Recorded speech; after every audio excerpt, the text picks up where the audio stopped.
आध्यात्मिक गुरुमाता दिदी Krishna Kumari international piece अवॉर्डनं सन्मानित.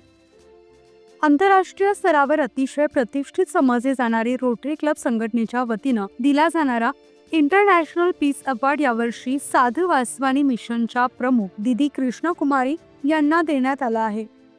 अध्यात्म आणि परमात्मा यांचे योग्य सांगड घालून त्याचा वैज्ञानिक दृष्टिकोनातून प्रचार व प्रसार करून समाजात एकोपा आणि शांतता निर्माण केल्याचं उल्लेखनीय कार्य केल्यामुळे रोटरी क्लब ऑफ निगडी पुणेच्या वतीनं दिला जाणारा इंटरनॅशनल पीस अवॉर्ड यावर्षी दिदी कृष्णा कुमारी यांना देऊन सन्मानित करण्यात आलं. चिंचवड येथील एल्प्रो मॉलच्या सभागृहात पार पडलेल्या अतिशय दिमाखदार सोहळ्यात दिदी कृष्णा कुमारी यांना इंटरनॅशनल पीस अवॉर्ड देऊन सन्मानित करण्यात आलं.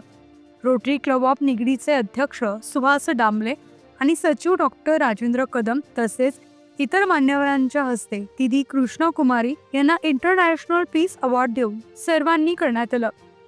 आपल्या समाजात एकोपा आणि शांतता निर्माण करण्याचं कार्य हे आम्ही स्वतःच्या शक्तीतून करत नसून हे सर्व कार्य करण्याची शक्ती आम्हाला स्वतः परमेश्वराच्या कृपेने मिळते, अशी प्रतिक्रिया दिदी कृष्णा कुमारी यांनी यावेळी माध्यमांशी बोलताना व्यक्त केली आहे. दीदी क्या बताना चाहूँगे, आज जो रोटरी इंटरनेशनल जो ऑर्गेनाइजेशन है वो आपके काम को आज रिकॉग्नाइज़ कर रही है ना. ऐसे तो काफ़ी दुनिया ने किया है लेकिन उनकी भी साइड से आज एक रिकॉग्नाइजेशन मिला है, आपको आज अवार्ड दिया गया है. क्या बताना चाहूँगे इस बारे में? वो अवार्ड मुझे नहीं दिया गया है, लेकिन हमारे जो फाउंडर्स हैं जिन्होंने अपनी जीवन भारत माता के लिए अर्पण की थी, उनका यही सपना था कि भारत एक स्वर्ग बन जाए, भारत में फिर से राम राज आ जाए. और वो कैसे होगा, उसकी शुरुआत किससे करनी है? हम में से हर एक को करनी है. अगर हम चाहते हैं कि भारत आत्मनिर्भर बन जाए, भारत में फिर से राम राज आ जाए, तो हमें अपने जीवन से शुरुआत करनी है.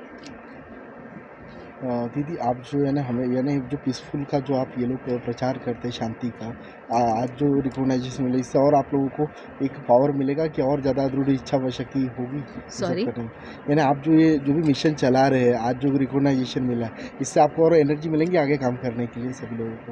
एनर्जी हमको पहले एनर्जी मिलती है भगवान से. इसीलिए हम सबको कहते हैं कि ये एक नियम हर एक को पालन करना चाहिए. अपने दिन की शुरुआत 15 मिनट अपने से, अपना जो सच्चा स्वरूप है उससे हमको जोड़ना है. हमारा सारा दिन बाहरी दुनिया में जाता है. First 15 minutes of the day we have to spend in connecting with our true self. जो हमारे अंदर शांति का स्थान है, उस स्थान से हमको जोड़ना है. The center of peace that is within us. वहाँ से हमें ताकत, शक्ति, ज्ञान, विजडम मिलता है. फिर हमारा जो भी निर्णय होता है ना, वो सही निर्णय होता है. और सही निर्णय का पता कैसे चलता है? जब निर्णय सबके भले के लिए हो. नहीं तो हम निर्णय लेते हैं सिर्फ मेरे भले के लिए होना चाहिए. सही निर्णय माना सबका भला होए, सारे विश्व का भला होए. और वो ताकत मिलती है जब हम रोज़ उस हायर पावर से कनेक्ट करते हैं. ये प्रैक्टिस हर एक को करना चाहिए. 15 मिनट्स अगर हर एक इंसान इस पृथ्वी पे 15 मिनट वो शांति में गुजारेगा, वो कनेक्शन करेगा, तो ये पृथ्वी एक स्वर्ग बन जाएगी. सब वॉर्स, वायलेंस सब बंद हो जाएंगे. जस्ट एक सिंपल प्रैक्टिस. चारों तरफ जो अशांति का माहौल है उस तरफ आप कैसे देखती है, और वो ना हो इसलिए क्या क्या करना चाहिए? अशांति किससे शुरू किससे होती है? खुद से शुरू होती है. खुद मतलबी हर एक के अंदर है.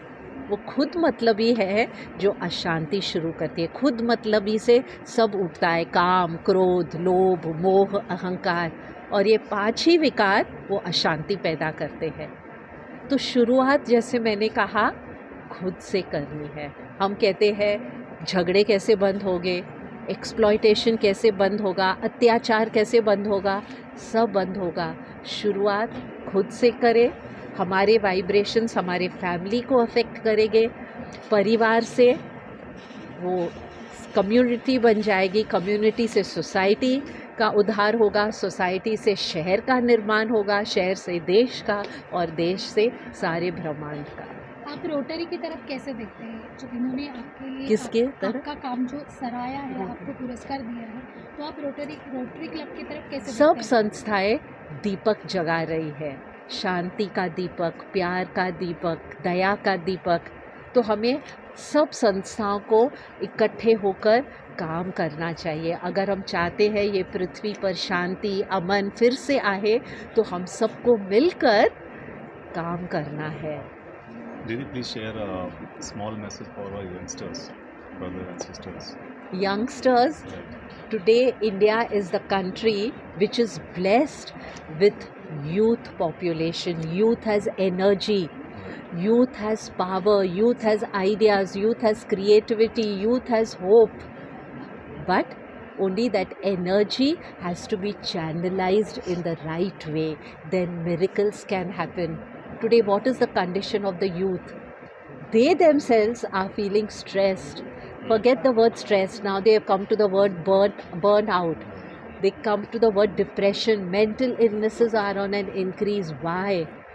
Yes, physical strength has improved, financial strength has improved, social strength has improved, technological strength has improved, but our inner strength is becoming lower and lower and lower. Therefore, a small thing, as I said, today's youth cannot hear a no. It is either my way or the highway. We need to grow in that inner strength, just as we build our muscles. Just as we build our financial strength, we need to build our inner strength. Otherwise, we have reached at a stage where having everything, we feel lonely, we feel empty. Therefore, suicides are increasing. The sooner we pay attention to our inner self, growing our inner self, connecting to our inner self, our true self, our real self, the better for us. Thank you.